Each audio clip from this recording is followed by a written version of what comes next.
नमस्कार, मी अमिता. कशी असात सगळीजण? मस्त मजेत ना? मी पण मस्त मजेत.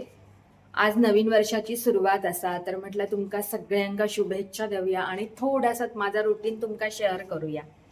तुमका सगळ्यांका नवीन वर्षाचे हार्दिक हार्दिक शुभेच्छा. ह्या नवीन वर्ष तुमका सुखाचा, आनंदाचा, भरभराटीचा आणि समाधानाचा जाओ अशी मी स्वामी समर्थ चरणी प्रार्थना करते.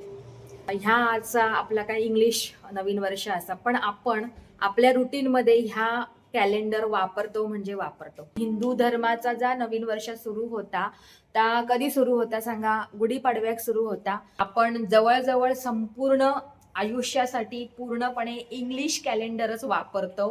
जानेवारी फेब्रुवारीचा खरंच आपण मराठी कॅलेंडर वापरत नाही. त्याच्यामुळे आणि जर आपण बाहेरच्या जगात गेलो आणि जर म्हटलो आज बाबा चैत्र महिन्यातलो ही तारीख असा वगैरे तर कोणाक कायच कळायचं नाही.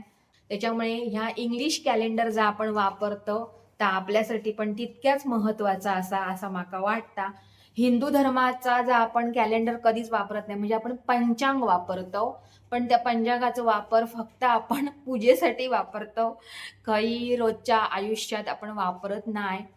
आपल्यावरती त्या इंग्लिश कॅलेंडरचं इतकं पगडो बसलेलो असा ना, तर वाटत नाही की त्या आपल्या रुटीनमध्ये येत असा आपला हिंदू धर्माचा कॅलेंडर. म्हणजे खूप असा बोलला जाता की ह्या आपला काय नवीन वर्ष असा काय, इंग्रजी लोकांचा ह्या नवीन वर्ष असा आपला नाही, मग कशाक शुभेच्छा देऊ काही सगळ्या बरोबर आपण वापर करतो त्याचो, हेचो विसर पडान चलाचो नाही. असो, परत एकदा सगळ्यांका नवीन वर्षाचे खूप खूप शुभेच्छा. सुरू केले त्यावेळी माझी आई फेरिये मारित होती. तिका म्हटला जरा तुका थंडी लागता ना, तर जरा म्हटलं फेरिये मार, जसा जमात तसा, त्या खोलीत ह्या खोलीत, नाहीतर म्हटलं गॅलरीत जा, अंगणात जा, पण फेरिये मार, म्हणजे तुझी म्हटलं सगळी थंडी पळतली आणि म्हटलं तू जरा फ्रेश होशील, तुझे म्हटलं पाय पण जरा मोकळे होतील, म्हटलं तुझा माइंड सुद्धा फ्रेश होईल, जरा म्हटलं फेरिये मार. तर बरा वाटला. तर आज संतोष ओरोसला गेले असत, थोडासा काम असा म्हणून गेले असत. आज मालवणी पद्धतीत ओल्या मिरचीची आम्ही भेंड्याची भाजी कशी करतात ती मी तुमका दाखवते. म्हणजे स्पेसिफिक माझी पद्धत कशी आहे ती तुमका दाखवते. आणि कालच्या मीटिंगमध्ये ना तुमका सांगते काय ठरलं आता, मी तुमका पूर्ण काही सांगू नाही ना मीटिंगमध्ये कालच्या काय ठरलं आता. तर पाण्याच्या मीटिंगमध्ये ना भांडणं एवढी चालू होती ना, आणि साहजिकच असा ती भांडणं होणार, कारण पाण्याचे एवढे प्रॉब्लेम असत. आणि आम्ही धरतलो सरपंचाक जबाबदार. आता माझो भाव असं सरपंच म्हणून मी बोलत नाही असे, ज्या काय अधिकाऱ्यांमार्फत ज्या काय चालतात ते खै खै म्हणजे त्यांच्यामुळे काम खै खै अडता ह्या आपणा कोणाक कळत नाही. आपण फक्त गावच्या मुख्य माणसाक धरूक जातो. 31 डिसेंबर होतो आणि आज 1 जानेवारी असा. हे 15 दिवसात तुमच्या पाण्याची सोय करतो, म्हणजे ज्यांच्याकडे पाणी पोचत नाही असा त्यांच्याकडे आम्ही म्हणजे पोचवण्याचा प्रयत्न करू म्हणून सांगितल्याने. मग मी तुमका बोरवेल पाडून देतय, फक्त तुम्ही बोरवेलची आमका जागा दाखवा, पाणी मिळत अशी जागा दाखवा, त्या ठिकाणी आम्ही बोरवेल पाडतो आणि नंतर मग तुमची पाण्याची व्यवस्था करतो. 15 दिवसाचं माका अवधी देवा म्हणून सांगितल्याने असं. आमच्याकडे हे सर उंच पण भाग नाही असा किंवा सखल पण भाग नाही असा. तुमचा पाणी पोचत का नाही, आणि हो विषय बरोबर असा, प्रत्येकाच्या घरात पाणी तर पोचाक हव्या ना. आमच्याकडे पाणी येत नाही असा एखाद्या माणसानं कंप्लेंट केला, तर तुमचा घर खय असा, तर आमचा घर असा, मग तो उंच भाग असा, मग तुमच्याकडे पाणी कमी येतलं किंवा तुमच्याकडे पाणी पोचायचं नाही, ह्यो खयचो न्याय. आता एखाद्या माणसाचं जर घर उंचावर असं तर तो खाली येऊन घर बांधतो काय केवळ पाण्यासाठी, मग त्यासाठी पाण्याची सोय होक नको काय. आता तुमचे जे काय प्रोजेक्ट असत त्या प्रोजेक्टमध्ये तुम्ही बदल करा ना. हे तुमचा प्लॅन दाखवा, म्हणजे तुमचा आराखडो दाखवा आमका, तर त्यांनी तो आराखडो आणूक नाही होतो. खूप भांडले आमच्या गावातली लोक, खूप भांडली. आणि एकाही प्रश्नाचा त्या लोकांनी, जे कोण अधिकारी वर्ग येले त्यांनी एकाही प्रश्नाचा नीट उत्तर देऊक नाही. मग तुम्ही कशाक आमची मीटिंग घेतलेली असणार? आमचा वेळ खाऊसाठी तुम्ही आमची मीटिंग भरवलेलं असताय. सरकार आमच्यासाठी निरनिराळे योजना आखता, आमच्यासाठी निरनिराळे सोयी करता, पण ते सोयी आमच्यापर्यंत पोचतात काय? म्हणजे तळागाळातली जी गरीब माणसं असतात ना त्यांच्यापर्यंत ही गोष्टी पोचणं खूप महत्वाचं असतं.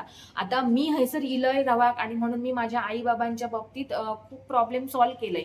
पण माझे बाबा जेव्हा चालते फिरते व्यवस्थित होते त्यावेळी माझे बाबा सगळं मिळवून घ्यायचे.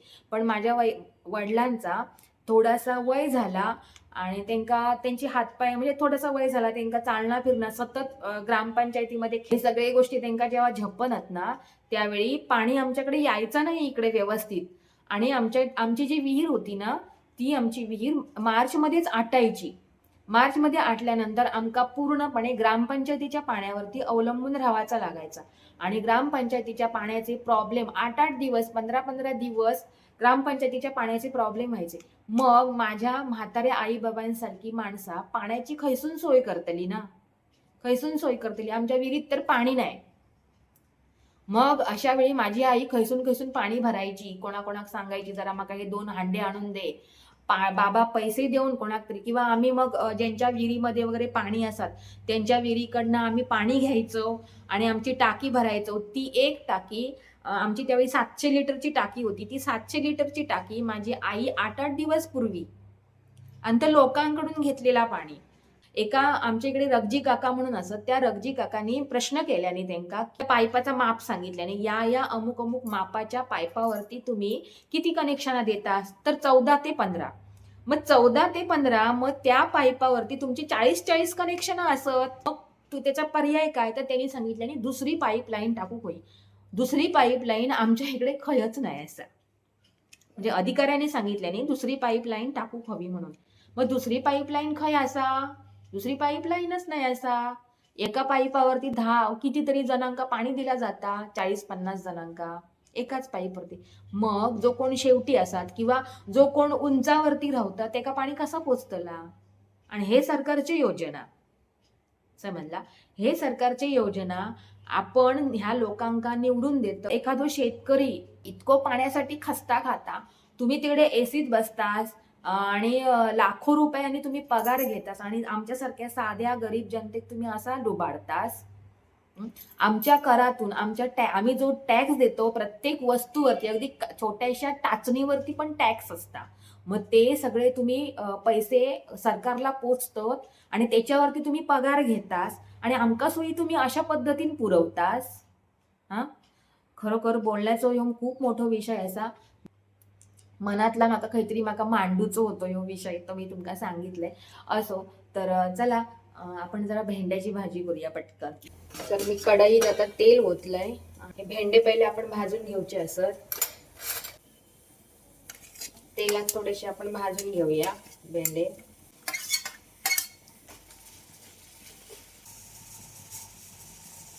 एका बाजूक माझा कुकर चालू असा आणि एका बाजूक हे भेंडे. मालवणी पद्धतीची भाजी असली ना ती त्याच्यात कोकमाही घालूकच हवी, नाहीतर ती भाजी नाही मालवणी पद्धतीची. सोला कोकमा टाकल्यामुळे काय झालं सांगा, बुळबुळीतपणा जाता ह्याचो कोकमा टाकल्यामुळे आणि वेगळीच एक चव येता. ह्याच्यात थोडासा आता मी मीठ घालतोय बघा. आता ह्याच्यात तो बुळबुळीतपणा पूर्णपणे गेलेलो असा बघा. कोकम टाकला ना की जरा बुळबुळीतपणा जाता. आधी पहिला जरासा भाजून घ्यायचा आणि नंतर त्याच्यात कोकमा घालायची. कोकमा घातली की लगेचच 1-2 मिनिटात बुळबुळीतपणा त्याचा जाता. ऍक्च्युली आम्ही मालवणी भाषेत नाही का कोकमा वगैरे म्हणत नाही, आम्ही सोला म्हणतो. आता ह्यो भेंडो भाजलेलो असा. आता ह्या भेंड्याक मी फोडणीक देतलंय, काढून ठेवते सगळं ह्याच्यातले कढईतलो आपण आता काढून घेऊया. मी ह्याच्यात थोडीशी आता मोहरी टाकते फोडणीसाठी. कोण कोण टाकीत नाही पण मी टाकतोय. आता ही व्यवस्थित तडतडली ना की मग आपण ह्याच्यात आता कांदो टाकूचो असा. मोहरी उडतली.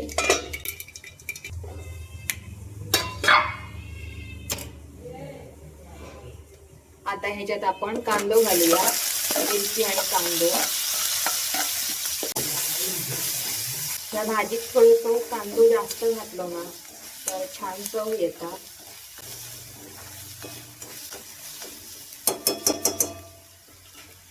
कांदो भाजलेलो असा आणि आता आपण ह्याच्यात तो भाजलेलो जो भेंडो होतो तो घालूया. कोथिंबीर घालूया. दादू आमचं ओरडता. दादूचा काय झाला, थोडीशी हळद टाकते हा मी भाजीत. हे ओरुशिक गेले ते इले.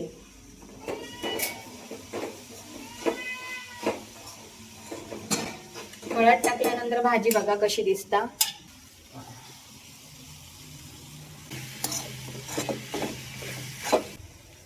आता ह्याच्यावर थोडा झाकण ठेवून एक वाफ देऊया आणि नंतर ह्याच्यात खोबरा घालूया.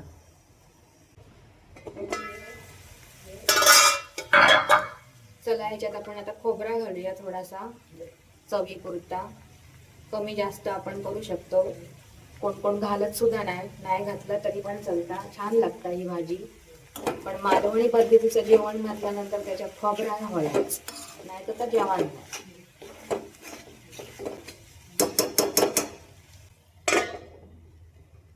आता एक वाफ द्यायची. वाफ एक इली की नंतर मग आपण भाजी खाऊ घेऊ शकतो. तर अशा पद्धतीने आजचा यो व्हिडिओ मी हयच थांबवते. लाईक करू कोणीही विसरा नको आणि सबस्क्राईब पण करा आणि सगळ्यांका शेअर सुद्धा करा जेणेकरून ह्यो माझा व्हिडिओ सगळीपर्यंत पोहोचान देत. आणि कमेंट करा छान छान. Bye bye, take care. Shri Swami Samarth. Bye.